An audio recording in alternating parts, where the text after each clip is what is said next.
October 1962. The world had 13 days left. Soviet missiles in Cuba, American warships closing in. And in a basement beneath the Soviet embassy in Washington, an American spy was about to prove that kindness could end a Cold War. Thomas Whitfield wasn't supposed to be there. The CIA had sent him to extract secrets from a Soviet agent named Kulikov. Chess was their cover story. But after 3 years of weekly games, something had changed. These two men, trained to destroy each other's nations, had become something unthinkable. They'd become friends. Now, with nuclear war just hours away, Kulikov did something that should have gotten him executed. He slid a photograph across the chessboard. Not military secrets, not launch codes. A picture of his 7-year-old daughter, Marina, standing in Red Square. The American pulled out his wallet. Inside, his own daughter, Elizabeth. Same age, same innocent smile. Two little girls who might not see tomorrow's sunrise. What happened next was buried in classified files for 40 years. Two enemies who chose trust over protocol. Two fathers who sent secret messages through dead drops in Rock Creek Park while their governments prepared for war. And one single act of kindness that may have saved every life on Earth. Because when you strip away the flags and the fear, what's left is dangerously simple. We all just want our children to live. I'm curious, where in the world are you watching this forgotten story from? Let me know in the comments below. And if you believe the hidden truths of history deserve to be remembered, subscribe. Because every day I uncover the secret human moments that changed the Cold War. Stories they buried for decades, now finally coming to light. Now, let me take you back to spring of 1959, to a chess club in Washington, D.C., where two men were about to begin a game that would last 3 years and nearly end the world. The Cosmos Club stood like a fortress of old-world elegance on Massachusetts Avenue, its limestone facade unmarked by any sign. Inside, Persian rugs muffled footsteps, and oil paintings of forgotten statesmen watched over rooms where America's intellectual elite had gathered since 1878. It was here, in the spring of 1959, that the CIA decided to place their newest recruit into the most delicate of operations. Thomas Whitfield arrived 15 minutes early for his first chess tournament, his hands steady despite the weight of his assignment. At 32, he looked like what he was supposed to be, a mid-level State Department translator, unremarkable except for his gift with languages. His Russian was flawless, inherited from a grandmother who'd fled St. Petersburg in 1920 with nothing but her father's chess set and stories of a world consumed by revolution. The agency's briefing had been precise. Alexander Kulikov, cultural attaché at the Soviet embassy, attended these tournaments religiously. 35 years old, married, one daughter. Officially, he organized ballet tours and art exhibitions. Unofficially, the CIA suspected him of being GRU, Soviet military intelligence. Thomas's mission was elegantly simple: befriend him, earn his trust, and listen. Just listen. The tournament room smelled of pipe tobacco and old leather. 20 boards were arranged in perfect rows, and Thomas found his assigned table near the window. Spring light filtered through lace curtains, casting patterns across the board that reminded him of his grandmother's kitchen table where she'd taught him the game. Chess, she'd told him, is the only honest conversation between enemies. Alexander Kulikov entered at exactly 3 o'clock. He was taller than Thomas expected, with the kind of careful posture that suggested military training beneath his civilian suit. His face carried the permanent slight tension of a man who knew he was always being watched. Their eyes met across the room. A brief acknowledgement between two professionals who recognized each other for what they were, even if neither would ever say it aloud. They shook hands formally. Kulikov's grip was firm but not aggressive. Thomas Whitfield, he read from the pairing sheet, his English carrying the distinctive melody of Moscow education. You are the translator who knows Pushkin better than most Russians, I'm told. And you're the cultural attaché who's brought the Bolshoi to Kennedy Center. Thomas replied. "My wife still talks about that production of Swan Lake." A slight smile crossed Kulikov's face, not quite reaching his eyes. They both knew this dance, this careful exchange of compliments that revealed nothing while establishing the boundaries of their performance. They sat. Kulikov played white, pushing his king's pawn forward with the deliberation of a man who'd learned that every move had consequences. For 4 hours, they played in near silence. The room gradually emptied as other games concluded, but theirs continued, a complex middle game that seemed to regenerate itself with each exchange. Neither man played for quick victory. Instead, they probed, tested, withdrew, and advanced again, like two boxers more interested in studying each other's style than landing a knockout blow. It was Kulikov who finally broke the silence during their second game a week later. Thomas had just sacrificed his queen in a sequence that perfectly mirrored Alekhine's famous victory in Moscow, 1925. The Russian's eyes flickered with something beyond professional interest. "You know Alekhine's games," he said quietly, as if stating it louder might break something fragile. "My grandmother taught me," Thomas replied, moving his rook into position.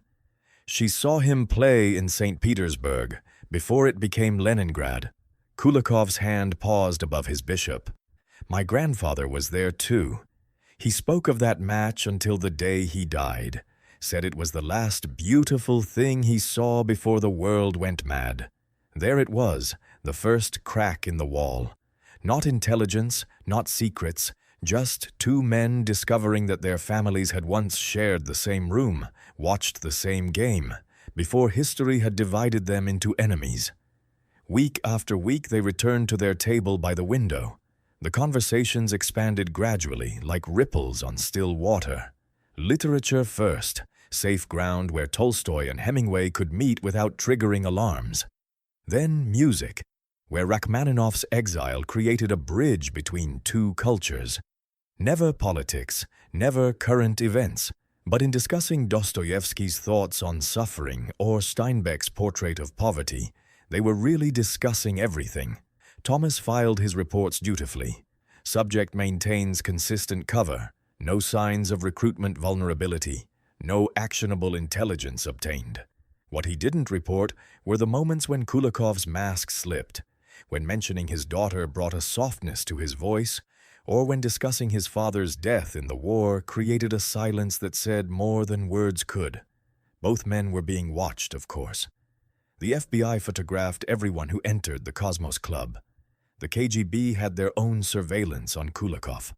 Both agencies were patient, waiting for one man to turn the other, to justify the hours and resources spent on what appeared to be an endless stalemate. But something else was happening in that room with its lace curtains and leather chairs. Two men were discovering that the enemy had a face, a laugh, a way of frowning when concentrating that was utterly human. It was dangerous knowledge, the kind that could unravel everything their governments had taught them about the world, divided into us and them. By the winter of 1960, their chess games had become something neither man could quite define, but neither wanted to end. They were still spies, still enemies by every official measure. But they were also something else. Two fathers, two husbands, two men who'd discovered that loneliness was the one thing that crossed every border without a passport. Summer arrived in Washington like a held breath, humid and heavy with the weight of unspoken tensions. It was August 1960 when Kulikov arrived late to their weekly game, something that had never happened in 16 months of meetings. His usual careful composure was fractured, his moves distracted and imprecise. Thomas waited, knowing that pushing would break whatever was trying to emerge. Finally, after losing his knight to an obvious trap, Kulikov set down his captured piece with unusual force. "There was an incident in Moscow," he said, his voice barely above a whisper. "My brother, Mikhail, he's a teacher, history, at the university. Someone reported him for a joke he made at a faculty party, something about Khrushchev and agriculture." He stopped, catching himself, realizing he'd already said too much. Thomas could have pressed for details. His CIA handlers would have celebrated this crack in Kulikov's armor. Personal vulnerability was the first step in turning an asset. The textbook response would be sympathy, followed by subtle probing, building toward eventual recruitment. Instead, Thomas simply said, "I'm sorry. Family shouldn't suffer for words." Kulikov looked at him for a long moment, searching for the trap that had to be there. "In your country, perhaps they don't." "In my country," Thomas replied carefully, setting down his bishop, "we have our own ways of making people disappear. They just call it differently. Blacklists, security clearances revoked, careers destroyed by whispers. The machinery is quieter, but it grinds just as fine." It was the first time either had acknowledged the brutal realities both their nations concealed behind their competing ideologies. Kulikov's brother had been relocated to a school in Novosibirsk. Not quite the Gulag, but Siberia nonetheless. His family had been given 2 weeks to pack their entire life. The game continued in silence, but something fundamental had shifted. They were no longer representatives of opposing systems. They were two men who understood that power, regardless of its flag, could crush the innocent with equal indifference. Through the fall of 1960 and into 1961, their conversations deepened in ways that would have horrified their handlers. They discussed their children without the careful abstractions of before. Marina, Kulikov's daughter, was learning piano, struggling with Chopin, but determined to master a particular nocturne. Elizabeth, Thomas's daughter, had discovered astronomy and spent evenings drawing constellations she swore she could see through Washington's light pollution. "She wants to be a cosmonaut," Kulikov mentioned one day, and caught himself using the Soviet term. "Elizabeth wants to be an astronaut," Thomas replied, and they both smiled at the absurdity, their daughters dreaming the same dreams in different languages, while their fathers played elaborate games of deception in a wood-paneled room. The Bay of Pigs invasion in April 1961 nearly ended everything. Kulikov disappeared for 3 weeks. When he returned, he was thinner, more guarded. "I was recalled for consultations," was all he said, but Thomas could read the truth in the new tension around his eyes. There had been purges in Moscow, paranoia about American aggression. Kulikov had survived, but barely. That day, Kulikov played with unusual aggression, his pieces attacking in waves that left Thomas's position in ruins. But after the game, as they were packing away the pieces, Kulikov said quietly, "Your country tried to invade Cuba with exiles and promises. My country would have done the same, perhaps worse. But I keep thinking, those men on the beaches, they had families too. Everyone always has families." By September 1962, the world was holding its breath without knowing why. Both men arrived at their games carrying invisible weight. Thomas knew about the U-2 flights over Cuba, the suspicious construction that analysts were debating. Kulikov knew about the missiles being installed, the nuclear warheads already on the island. Neither could speak of what they knew, but the knowledge sat between them like a third player at their table. On September 15th, Kulikov brought a gift, a volume of Pushkin's poetry in Russian, its binding worn soft with age. "For understanding that which cannot be spoken," he'd inscribed on the inside cover. Thomas knew he should report this. Unauthorized gifts were potential communication channels, possible dead drops for intelligence. He didn't. 2 weeks later, Thomas reciprocated with a first edition of Robert Frost's poems, inscribed, "For seeing beyond the winter." They were walking on ice that grew thinner with each step, and both knew that when it finally cracked, it would take everything with it. October arrived with unusual heat, as if the weather itself knew something terrible was approaching. On October 14th, Major Rudolph Anderson Jr. flew his U-2 over Cuba and photographed Soviet medium-range ballistic missiles. Within hours, that intelligence was racing through the corridors of power. The world had 13 days left, though only a handful of people knew it. Thomas and Kulikov would meet one more time before the crisis exploded into public view. One more chess game before the world started its countdown to midnight. October 22nd, 1962, 7 o'clock in the evening. President Kennedy was preparing to address the nation, and both Thomas and Kulikov knew what he would say. They sat across from each other in the Cosmos Club, their chessboard between them like a barrier holding back floodwaters. The room was nearly empty. Most of Washington's elite were home, gathered around television sets, waiting for confirmation of what the whispers had been suggesting all day. Neither man spoke for the first 20 minutes. Their pieces moved across the board with mechanical precision, but both knew they weren't really playing chess anymore. They were two men sitting at the edge of an abyss, each representing one of the two nations about to push humanity over the edge. Finally, Kulikov broke the silence. "Thomas," he said, using his first name for only the second time in 3 years, "if I asked you to trust me, not as a Soviet, not as an intelligence officer, but as a father, would you?" Thomas studied the board, though he was no longer seeing the pieces. In his jacket pocket was a briefing paper he'd read that morning. Military advisors were pushing for immediate airstrikes on Cuba. The Joint Chiefs believed they could destroy the missile sites before the Soviets could respond. "Alexander," he replied, using the familiar form of his name, "we both know trust is a luxury neither of us can afford." "Then perhaps," Kulikov said slowly, moving his queen forward in what looked like a mistake, "we can afford the truth."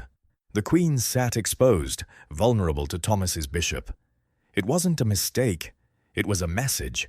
Kulikov was deliberately making himself vulnerable, showing his throat like a wolf surrendering to prevent a larger fight. "There are voices in Moscow," Kulikov continued, his voice barely audible. "Military voices, pushing for first strike.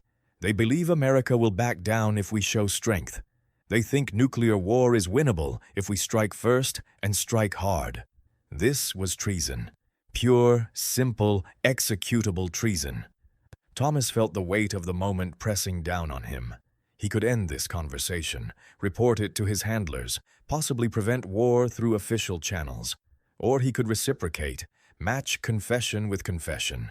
"There are similar voices here," Thomas admitted, taking Kulikov's queen but placing it gently beside the board rather than capturing it with force. "They think we can win a limited nuclear exchange. They have models, calculations. Acceptable losses, they call them. 20 million dead, but America survives. There are no winners," Kulikov said. "Only different degrees of losing." That's when he reached into his briefcase and pulled out the photograph. Marina, age 7, standing in Red Square in her school uniform, smiling at something beyond the camera's frame. He placed it on the table between them, next to the captured queen. Thomas understood immediately. This wasn't intelligence. This wasn't recruitment. This was something far more dangerous. It was human. He pulled out his wallet and removed Elizabeth's photo, taken last month at her school's science fair, holding a model of the solar system she'd built. Jupiter slightly crooked, but her smile perfectly straight. He placed it next to Marina's photo. 2 children, one Russian, one American, both 7 years old, both with dark hair and their father's eyes, both completely unaware that they might not live to see 8. "I have been ordered to return to Moscow immediately," Kulikov said. "My government believes war is inevitable, but before I go, I need to propose something. Not from my government, not from the KGB, from me." What he proposed was unprecedented and potentially suicidal for both of them. An unofficial, invisible line of communication. If official channels failed, if the hardliners pushed too far, they would find a way to send messages that might prevent the unthinkable. "There's a bridge in Rock Creek Park," Kulikov continued, "the one near the Pierce Mill. There's a hollow tree on the north side, 20 paces from the eastern edge. I walk there sometimes to think. If you happened to walk there too, and if you happened to leave something in that tree, a chess move perhaps, written on paper, I might find it." Thomas knew he was crossing a line from which there was no return. Everything in his training screamed against this. But looking at those 2 photographs, Marina and Elizabeth side by side, he also knew there were things more important than protocols and procedures. "I sometimes run in Rock Creek Park," Thomas said carefully. "Early mornings, before the world wakes up." They finished their game in silence. Kulikov lost, but it didn't matter. They shook hands formally as they always did, but this time Kulikov held the grip a moment longer. "Whatever happens," he said quietly, "remember that we tried to be better than what they made us." Within 2 hours, Kennedy had announced the quarantine of Cuba. Within 12 hours, Soviet ships were steaming toward American naval vessels. The world was holding its breath, and two fathers who had just committed treason for humanity prepared to do whatever necessary to ensure their daughters saw another birthday. October 24th, 1962. Day 3 of the crisis. Thomas ran through Rock Creek Park at 5:30 in the morning, his breath forming clouds in the cold air. The city was still dark, but lights burned in the White House, the Pentagon, the State Department. Nobody was sleeping anymore. He approached the hollow tree near Pierce Mill, his heart pounding from more than just the run. Inside, folded twice, was a piece of paper with a chess notation, Knight to King's Bishop 3. But beneath it, in Kulikov's careful handwriting, were words that made Thomas's blood run cold. Ships have orders not to stop. Submarine B-59 carries nuclear torpedo. Captain has authorization to use if attacked. Moscow believes you will back down. Thomas memorized the message, then burned it with his lighter, letting the ashes scatter in the wind. He left his own message, wrapped in plastic against the morning dew. Our destroyers will drop practice depth charges as warning. Tell them these are not attacks. Jupiter missiles in Turkey are negotiable. Some here want war today. This was madness. Two men conducting their own foreign policy while the world teetered on the edge. But the official channels were clogged with posturing, threats, and confusion. In the XCOM meetings Thomas attended as a translator, he heard the hawks pushing for immediate invasion. In Moscow, Kulikov was watching similar scenes. Marshals and generals convinced that Americans were weak, that one show of strength would make them retreat. October 25th. Another pre-dawn run. Another message. Khrushchev wrote 2 letters. First is real. He's terrified. Second is committee written, harsher. Respond to first only. He needs excuse to retreat without losing face. Thomas nearly stumbled when he read it. This intelligence was so sensitive that Kulikov was essentially signing his own death warrant if discovered. But it confirmed what the doves in the administration suspected, that Khrushchev wanted a way out, but was trapped by his own hardliners. That afternoon, Thomas took an enormous risk. He leaked this insight to James Reston at the New York Times, a journalist known to have Kennedy's ear.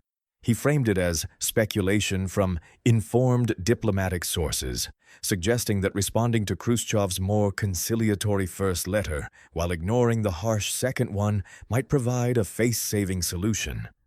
Within hours, this approach was being discussed in the White House. October the 26th brought the darkest moment. Major Rudolph Anderson's U-2 was shot down over Cuba. The same pilot whose photographs had revealed the missiles was now dead, and the military was demanding retaliation. Thomas's message that morning was desperate. Attack on plane not authorized by Moscow. Local commander exceeded orders. Khrushchev has lost some control. Do not retaliate or hardliners win. Kulikov's response came 12 hours later, the longest gap yet. Your generals want blood for blood. So do ours. Remember our daughters. That simple line, remember our daughters, became Thomas's anchor through the next 48 hours of madness. In meetings where generals showed casualty projections with the detachment of economists discussing crop yields, Thomas thought of Marina and Elizabeth. When advisors debated whether 20 million dead was an acceptable price for victory, he remembered 2 photographs laid side by side on a chessboard. October 27th was the closest the world came to ending. A Soviet submarine, B-59, was being depth-charged by American destroyers who didn't know it carried a nuclear torpedo. The submarine's captain, believing war had already started, ordered the nuclear weapon prepared for launch. Only the refusal of Deputy Brigade Commander Vasily Arkhipov prevented nuclear war from beginning beneath the Caribbean waves. Neither Thomas nor Kulikov knew how close they'd come that day, but both felt the weight of impending catastrophe. Kulikov's message that night was different, not intelligence, but something more personal.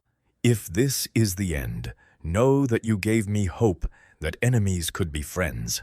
Tell Elizabeth her father was brave. I will tell Marina the same about hers.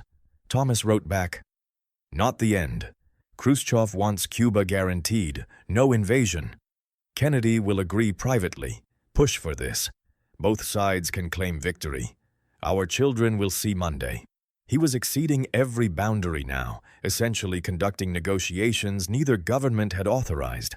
But in the chaos and fear, with communication channels overloaded and confused, two men who trusted each other were creating a parallel path to peace. October 28th, Sunday morning. Thomas waited by the tree for 3 hours, but no message came. He was preparing for the worst when news broke.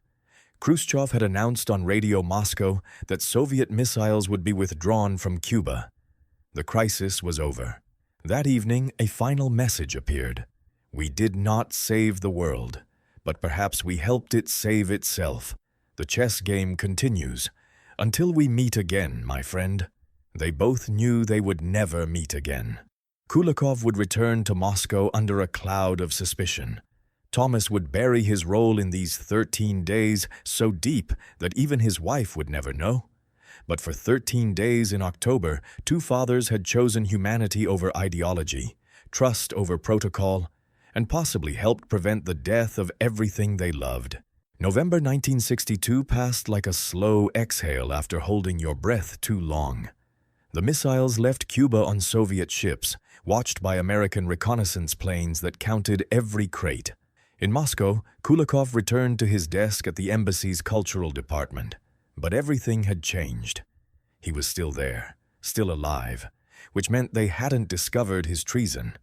But the questioning had been thorough, the polygraphs exhausting, and the surveillance was now constant. Thomas continued his work in Washington, translating documents and attending meetings where men in gray suits discussed what had almost happened with the detachment of those who couldn't quite believe it themselves. He never spoke of Rock Creek Park, never mentioned the messages that might have helped prevent catastrophe. But at night, when Elizabeth asked him to help with her astronomy homework, he held her a little tighter, knowing how close she'd come to never seeing the stars again. The chess games at the Cosmos Club ended. Kulikov was back in Moscow. Thomas had been reassigned to other duties. But 3 months later, Thomas received a letter through academic channels, a submission to the Slavic Literature Review about Pushkin's use of chess metaphors in his poetry. The author was A.V. Kulikov, Moscow State University. Hidden in the analysis were chess moves, a continuation of their last game. Thomas understood immediately. They could continue playing by mail, each move buried in academic articles that would pass through censors who saw only scholarly discourse about dead poets. Thomas responded with his own article about Frost's winter imagery, weaving his next chess move into a discussion of the road not taken. For 18 months, their game continued across 8,000 miles and 2 ideologies.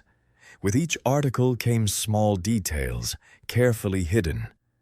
Marina had learned to play the nocturne she'd been struggling with. Elizabeth had won her school's science fair with a project about lunar geology. Kulikov's wife had been promoted at the university. Thomas's son had been born, named Michael after his grandfather. Then, in November 1963, President Kennedy was assassinated in Dallas. The letters stopped. Thomas waited 6 months, sending 2 more articles with chess moves embedded in increasingly desperate academic prose. Nothing came back. The silence was deafening. He knew what it likely meant. The assassination had triggered fresh paranoia, new purges. Kulikov had finally been caught, or worse.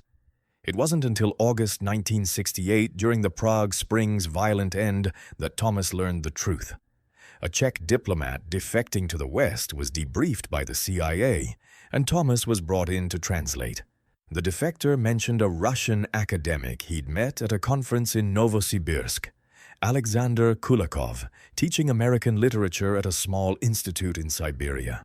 He asked me to memorize a message, the defector said, in case I ever reached the West. He said to tell Thomas Whitfield, "The games we played mattered more than the games they made us play. Marina is studying to become a doctor. She wants to heal what our generation broke. Tell Elizabeth her father's friend remembers her and hopes she will live in a kinder world." Thomas left the intelligence service 2 years later in 1970. The Vietnam War had changed everything, made the old clarity of us versus them impossible to maintain. He became a professor of Russian literature at the University of Vermont, spending the next 30 years teaching young Americans to see Russians not as enemies, but as people who laughed, cried, and loved their children just as fiercely. He never forgot Kulakov's message. And in October 2002, on the 40th anniversary of the Cuban Missile Crisis, when classified documents were finally being released, Thomas saw a familiar name in a Moscow newspaper archive. Alexander Kulakov, aged 79, had given an interview to a historical journal. "There was an American," Kulakov had said, his words careful even after all these years. "We played chess. In October 1962, we chose to trust each other with the truth, not because we were ordered to, but because we both had children. Sometimes, the smallest kindness can prevent the greatest catastrophe." Thomas sat in his study in Vermont, now 75 himself, reading these words through eyes that had grown weak but could still see that week in October with perfect clarity. He knew he couldn't respond directly. Even retired, some walls couldn't be crossed. But there was one thing he could do. He wrote to Marina Kulakova, now Dr. Marina Kulakova, head of pediatric medicine at Moscow State Hospital. He enclosed the 2 photographs from that October night and a simple note: "Your father was the bravest man I ever knew. He chose humanity over ideology. Elizabeth is also a doctor now, working with refugees. Perhaps our daughters can finish the bridge we started to build." Marina's reply came 3 months later, with a photograph of her own daughter, Katya, standing in the same spot in Red Square where Marina had stood 40 years earlier. The cycle was beginning again, but this time with hope instead of missiles, with healing instead of fear. The Cold War hadn't ended with treaties or summits, but with the accumulated weight of countless acts of courage by people who chose to see enemies as human beings worthy of kindness.